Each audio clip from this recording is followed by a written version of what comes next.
오늘은 제가 여기 열린교회 와가지고 제일 많은 성도님들과 함께 대면 예배를 드리는 것 같아요. 어떠세요? 잘생겼나요? 아니면 화면하고 다른가요? 마스크를 쓰고 계시니까 뭐 답을 모르겠고, 하여튼 뭐 긍정의 표현으로 제가 그렇게 이해하겠습니다. 여러분들 날씨가 갑자기 추워져서 여러분 건강 유의하셔야 될 것 같고, 지난 주간에 여러분들 복잡한 일들이 많았죠.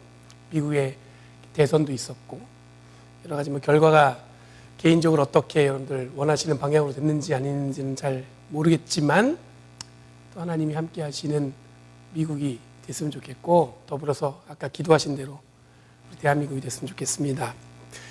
저는 개인적으로 지난 주간에 이 죽음의 의미에 대해서 굉장히 개인적으로 삶에 가깝게 느껴지는 그 시간을 보냈어요.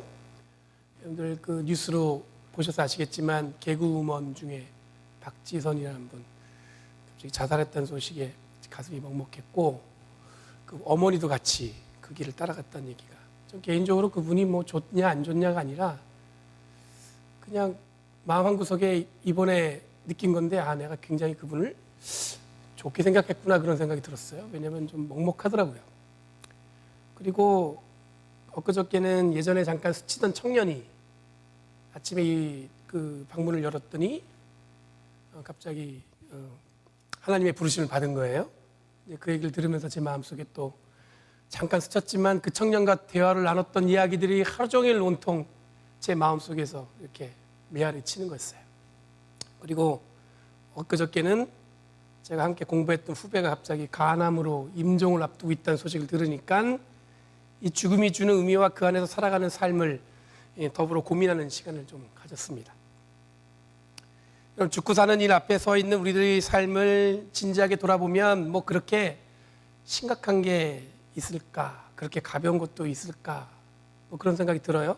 거기에 또 아웅다웅 뭔가 이게 성취를 위해서 혹은 또 밀려가면서 살고 있잖아요. 무언가에 밀려서 이렇게 해야 된다니까 이렇게 살아야 된다니까 살아야 되고, 이렇게 가야 된다니까 가야 되고, 그런 가운데 잠시 멈춰서서 보니까 이 삶을 돌아보게 하는 이 묵직한 이 하늘의 음성을 듣는 것 같았습니다. 인생을 오래 사신 분들은 여기 하나 더 지혜를 얹은 말이 뭐 인생사 늘 이런 삶에 부딪히며 사는 것이고, 우리의 생명이 어떻게 될지 모르는 것이 우리의 삶이라고들 이야기하시겠지만, 그럼에도 불구하고 죽음이 우리의 삶에서 멀어져 있으면 하는 것이 우리들의 기본적인 마음이겠죠. 여러분, 독일의 사회학자인 울리 베크라는 분이 뭐라고 얘기했냐면, 요즘 시대는 구조적 위험이 더한 시대, 즉 위험 시대에 살고 있다고 그렇게 글을 썼어요. 자, 그 글을 읽으면서 생각지도 못한, 아니 전혀 예상치 못한 경험들이 우리를 죽음에 가까이 경험하게 한다는 생각이 들었습니다.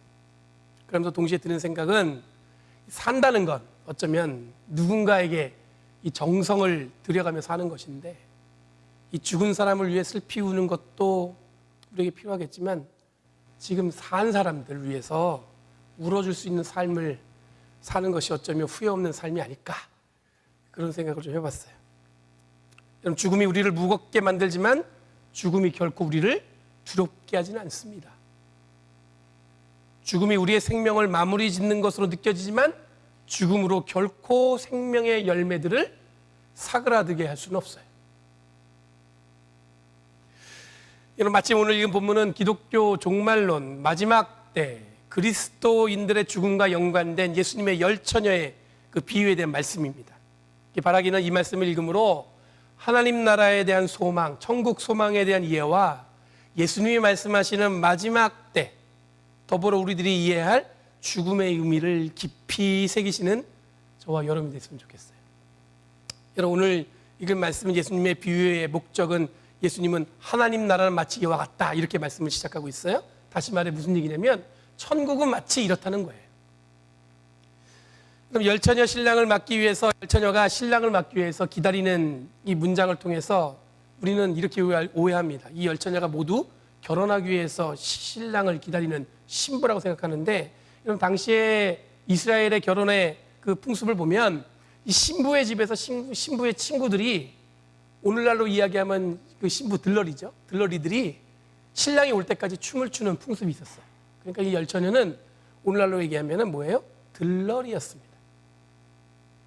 주로 이런 결혼식은 이스라엘은 밤에 이루어졌기 때문에 이 들러리들은 어둠을 밝힐 등불을 준비해야만 했습니다. 또한 여러분, 신부는 신랑은 기다리는 이미지고 이 준비된 슬기로운 처녀에게 혼인잔치가 허락된다는 이야기가 자칫 여성들이 남성들에게 종속되어지는 관계로 그게 오해할 수 있죠. 혹은 이 차별을 느껴질 수 있는 내용이기도 한데, 만약 신랑과 신랑의 들러리들이 그 당시에 이 결혼식장에 늦게 나타났다는 얘기는 두 가지 이유래요. 하나는 뭐냐면 결혼 지참금이 부족해서 그것을 채우기 위해서, 그리고 결혼 들러리가 마련되지 못했기 때문에 들러리를 마땅히 찾기 위해서 늦어질 수 있다는 겁니다.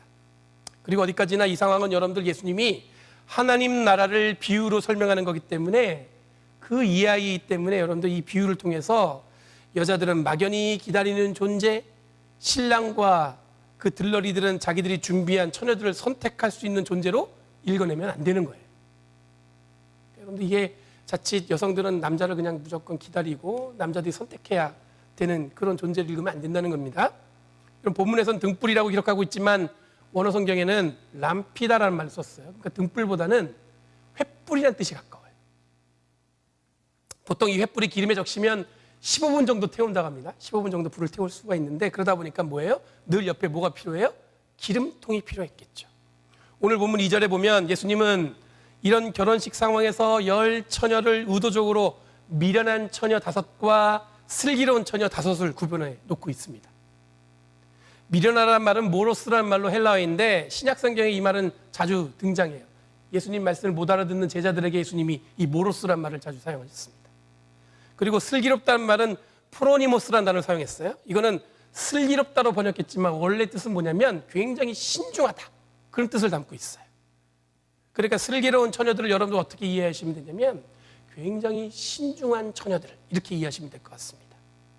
5절 말씀에 보니까 신랑과 친구들이 아마 시간이 늦어졌습니다. 그래서 원래는 신랑과 신랑 친구들 기다리면서 춤을 추면서 이 결혼식 축제를 즐기는 열처녀들이 모두 너무 늦으니까 잠들었다고 기록하고 있어요. 잠들었다는 표현은 예수님이 의도적으로 늦어진 신랑의 일행 때문에 미련하던 슬기롭던 모든 처녀들이 다 어떻게 해요? 잠들어 있다고 이야기하고 있는 거예요.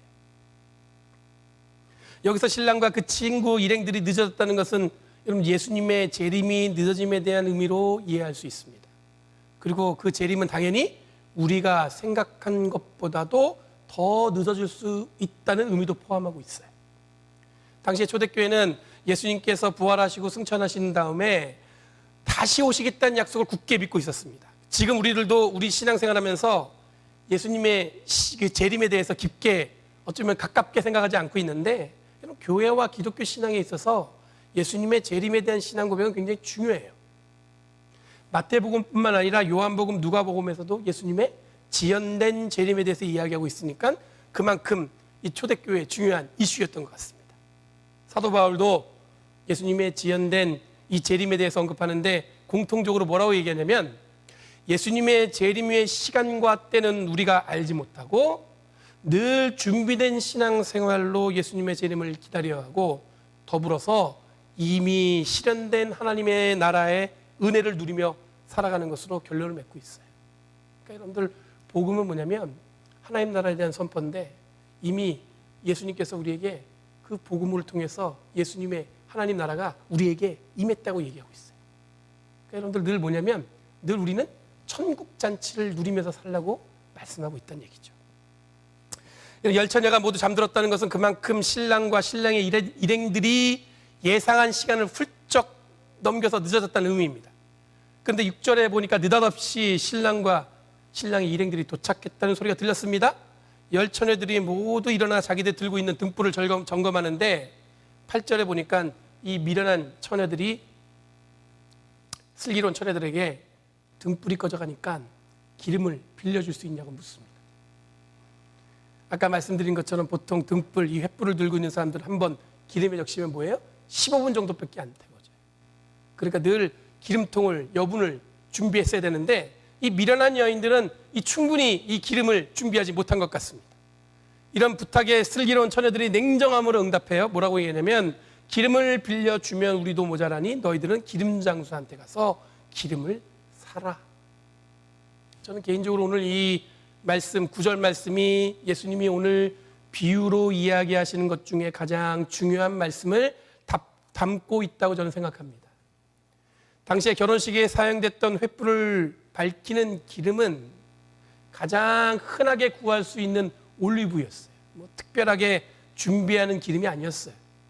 늘 흔하게 사용하는 올리브유를 사용했는데 흔하다고 생각해서 그런지 몰라도 이 미련한 이 처녀들은 미리 충분히 너무 이게 흔하니까 준비를 안 해놓은 거예요. 늘 그냥 구할 수 있겠지 이런 마음이 있었겠죠. 여러분, 슬기로운 처녀들이 기름을 빌려달라는 부탁을 거절한 것은 어떻게 해석할 수 있냐면 믿음 또한 빌려줄 수 없다는 것으로 보여집니다. 그럼 넉넉한 기름은 누군가가 대신해서 준비해야 하는 게 아니라 본인이 스스로 준비해야 되죠. 믿음도 마찬가지입니다. 누군가가 대신 빌려줄 수 있는 것이 아니라 본인이 충분히 믿음을 충분히 준비하도록 노력해야 한다는 거예요. 미련한 처녀들이 기름을 사러 간 사이에 이 결혼식장의 문이 닫혀버렸습니다. 문을 열어달라는 애원에 너희는 알지 못한다라는 냉정한 답이 돌아왔어요. 그리고 이 비유를 마치면서 예수님께서 13절 말씀에 이렇게 말씀하십니다. 그러므로 깨어있으라. 너희는 그날과 그 시각을 알지 못하기 때문이다.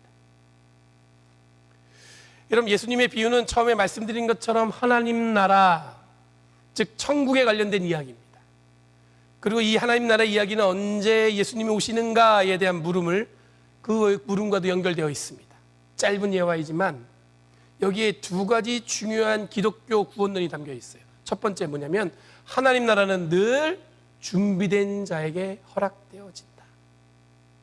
그리고 두 번째는 뭐냐면 그 이유는 예수님이 이 땅에 오신다는 것은 그 날과 그 시각을 알 수 없으니 깨어 있어야 한다는 것입니다.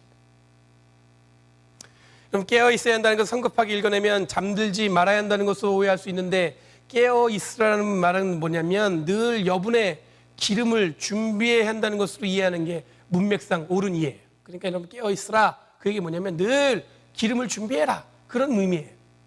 그 여러분 궁금하죠? 늘 준비해야 할 기름은 무엇일까? 한국교회는 이 본문과 함께 예수님의 재림 그리고 휴거에 대한 주제를 함께 다루면서 이 종말론을 주장하는 이단의 공격의 곤욕을 치른 적이 있어요. 그래서 어느 날 며칠 날 누가 오신다 이렇게 예수님이 오신다 그러면서 여러분들 했던 그 다미선교회라고 예전에 그런 게 있었죠. 제가 고등학교 때인데 그때 뭐 다들 진짜 예수님이 오신 것처럼 생각했었던 것 같아요. 근데 제가 얼마 전에 김수영 목사님이 저한테 얘기해 주셨는데 다큐멘터리를 봤더니 그 재림을 막 준비하라고 했던 이장님 목사님인가요? 그분은 적금을 오신다는 그날보다 그 이후에 만기로 부어놨다고 얘기 들었어요. 그러니까 그분은 말은 그렇게 했는데 자기는 그 이후의 삶을 준비해 놓으신 거죠. 여러분 요즘도 간간히 열처녀의 비유는 죄송합니다. 이 열처녀의 비유는 요한계시록과 연결되어서 종말이 그리고 휴거가 어떤 시나리오에 맞게 일어나는 것으로 이야기하는 분들이 있어요. 그럼 성경 전체에 시나리오가 있다고 얘기하면 그 핵심은 뭐냐면 하나님은 사랑이시다에 있습니다. 다시 말해 요한복음 13장 1절에 보면 말씀하시는 것처럼 세상에 있는 자기의 사람들을 사랑하시되 끝까지 사랑하셨다는 말씀처럼 하나님은 우리를 끝까지 사랑하는 분으로 고백해야 하고 이것이 성경 전체가 이야기하는 시나리오예요. 이런 종말에 대한 고백은 누가복음에서는 임박한 종말, 그리고 미래적 종말, 그리고 이미 실현된 종말에 대해서 이야기합니다. 바울은 종말에 대해서 우리의 삶에서 이미 시작되었고 예수님께서 이 땅에 오실 때 모든 것이 성취되어진다고 이야기하고 있습니다. 이 조지 레드라는 신학자가 있어요. 이분은 굉장히 보수적인 입장에서 신학을 공부하신 분인데 학자인데 그분이 이 종말론을 연구를 성경적으로 연구를 많이 하셨어요. 근데 그분이 하는 얘기가 뭐냐면 예수님께서 이 땅에 복음을 전하시고 십자가에 달려 돌아가시고 부활하셨을 때가 이미 시작된 D-Day 그리고 예수님이 다시 오실 날을 어떤 날이냐면 빅토리데이에 가서 V-Day라고 이야기하고 있어요. 이거는 2차 세계대전 때 노르망디 상륙작전을 시작한 날, 그날을 D-Day 그리고 승리하는 V-Day 그를 비교해서 이분이 종말을 그렇게 설명하셨어요. 그러니까 이런 종말이나 휴거는 어떤 시나리오가 있을 것이라는 것을 예상하기보다는 전적인 뭐예요? 하나님의 계획에 있다는 것을 기억해야 한다는 거예요. 오늘 말씀에서도 그때와 그 시간을 아무도 모른다고 말씀하신 이유는 철저하게 종말과 휴거는 인간의 영역이 아니라 하나님의 영역으로 우리들이 이렇다 저렇다 왈가왈부할 수 있는 영역이 아니라는 거예요. 그러면 좀 전에 말씀드린 것처럼 때를 알 수 없고 시간을 알 수 없는데 우리들이 준비할 기름은 무엇인가에 대해서 좀 정확하게 알고 싶잖아요. 처음에 말씀드린 것처럼 기름은 올리브 기름이라고 말씀드렸어요. 가장 흔하고 어디서나 쉽게 구할 수 있는 것이라고 말씀드렸잖아요. 그러니 그 기름은 특별한 게 아니에요. 그러니까 우리가 준비해야 될 기름이라는 게 어떤 특별한 걸 준비하는 게 아니라는 겁니다. 이 말은 우리들이 각자 준비할 기름은 지금 내가 바로 손에 쥘 수 있는 것들을 말하는 거예요. 다르게 표현하면 지금 내가 잘할 수 있는 것을 말하는 것이고 가장 익숙한 것을 말하는 것입니다. 이런 의미에서 보면 여러분 제가 준비할 기름은 뭐냐면 목회자로서 목사의 역할을 늘 잘하려고 노력하는 것이겠죠. 직장을 다니는 분이라면 직장에서 여러분들 최선을 다해서 그 일을 해나가는 것입니다. 학생이라면 최선을 다해서 공부하고 자신이 꿈을 꾸기 위해서 꿈을 꾼 걸 위해서 노력하는 것이 바로 자기가 가까이에 살 일이겠죠. 그럼 준비해야 할 기름이라는 것이 너무 일상적이라고 생각하면 맞습니다. 여러분들 가장 일상적인 것을 미련한 신부들은 준비하지 않았던 것입니다. 가장 흔하기 때문에 귀하게 생각하지 않은 거죠. 교회도 마찬가지입니다. 특별한 어떤 일을 하는 것이 기름을 준비하는 것이 아니라 자기에게 맡겨진 신앙의 삶을 살아내는 것, 그것이 여러분들 기름을 준비하는 일이라는 거예요. 예배자로서의 삶을 여러분들 잘 살아내면 되는 거예요. 우리 하나님께서 예배자를 부르셨죠. 하나님께 예배 잘 드리면 됩니다. 그리고 주어진 책임을 잘 맡아서 하면 됩니다. 속회를 맡았으면 속회를 위해서 최선을 다하고 찬양대에 봉사하면 찬양대에서 열심히 사역하고 교회학교 교사로 부름받았다면 이런 교회학교 교사로서 최선을 다하면 되는 거예요. 그것이 뭐냐면 기름을 채우는 방법이라는 거예요. 그러니 때와 시간을 알 수 없는 마지막 때를 그냥 기다리는 게 능사가 아니라 마지막 날 예수님의 재림이 늦어지더라도 충분히 믿음으로 준비하는 것이 중요하다는 거예요. 믿음은 결코 빌려줄 수 없습니다. 그럼 죽음하고도 연결하면 누구나 삶은 죽음을 향해 하루하루 다가갑니다. 그렇죠? 어느 누구 하나 죽지 않는 사람이 없습니다. 그런데 하루하루 다가오는 죽음을 두려워하는 사람과 그 죽음을 자신의 삶으로 받아들이고 하나님과 함께 삶을 소망하며 살아가는 사람들은 그 죽음의 이해가 달라지죠. 여러분 예수님 믿으니까 걱정하지 마세요. 그런 얘기 드리는 게 아니에요. 걱정도 되고 두려움도 되고 언제 갑자기 죽음의 문턱에 놓일지 모르는 그런 경우가 있죠. 지난 주간에 우리 조셉 목사님이 약간 열이 올랐대요. 그래서 저한테 문자 왔어요. 목사님 코로나이면 어떡하죠? 검사 받으러 갔다 오셨어요. 조마조마한 거예요. 그래서 제가 그랬어요. 목사님이 코로나 양성이면 우린 다 샷다운 해야 된다. 갔다 오시고 나서 한 얘기가 뭐냐면 목사님 아니에요. 음성 나왔어요. 그럼 사실 얘기가 뭐냐면 독감도 아니래요. 그냥 가벼운 몸살이죠. 여러분들 요즘에 조금만 기침 나고 그러면 약간 걱정되잖아요. 이런 포비아가 우리에게 생기잖아요. 죽음도 마찬가지예요. 죽음의 문턱이라는 게 여러분들 주변에서 갑자기 건강이 약화되거나 아프면 그런 두려움도 확 몰려오죠. 여러분 예수님의 재림도 그렇고 죽음도 그렇고 그때와 시간을 알 수 없습니다. 알 수 없는 이유는 뭐냐면 우리들의 영역이 아니기 때문에 그래요. 자꾸 그 영역이 우리 영역인 것처럼 여러분들 시간을 이야기하고 두렵게 하는 이야기를 늘어놓는 분들이 있다면 여러분들이 결코 우리들이 알 수 없는 영역임을 분명히 이야기하셔야 되는 거예요. 가끔 누가 그러면 두렵죠. 진짜 그런 거 아닌가. 근데 성경은 분명히 얘기하고 있어요. 그때와 그 시각은 알 수가 없습니다. 우리의 영역이 아니에요. 하나님의 영역이에요. 이런 가운데 우리들이 준비해야 할 기름은 여러분들 특별한 것이 아니라 늘 내 삶에 가까운 것들입니다. 옆에 있는 형제자매, 가족, 교회 식구들 그리고 가끔 지나치며 오고 가며 만나는 사람들, 여기에 여러분들의 기억 속에 늘 자리하는 누군가, 그리고 지금 나에게 주어진 여러 가지 책임들, 그것들 위해서 최선을 다해서 사는 것이 뭐냐면 그게 기름을 채우는 방법이라는 얘기예요. 바로 지금 내 손에 잡히고 쉽게 다가갈 수 있는 것들을 최선을 다하는 것이 바로 기름을 미리 채우는 행위입니다. 이 슬기로운 처녀들은 신중한 처녀라는 사실을 기억하시고, 누가 막 이런 얘기하면 막 불안해하지 마시고 늘 신중함으로 주어진 삶을 위해 최선을 다하시는 저와 여러분 되길 간절히 바랍니다. 하나님이 원하시는, 예수님이 원하시는 종말에 대한 이해는 바로 이런 것입니다. 누군가 결정해서 우리에게 알려주는 게 아니에요. 하나님이 그날 하시면 그날 그렇게 되는 거예요. 우리는 그저 우리에게 주어진 기름을 채우며 살면 되는 겁니다. 바로 여러분들 손에 쥐어지는 것, 가까운 것, 멀리 있지 않습니다. 옆에 있는 사람만 사랑하는 것만으로도 늘 여러분들 그분을 위해서 감동을 주며 살아가는 게 제가 볼 때 우리가 살아낼 삶인 것 같아요.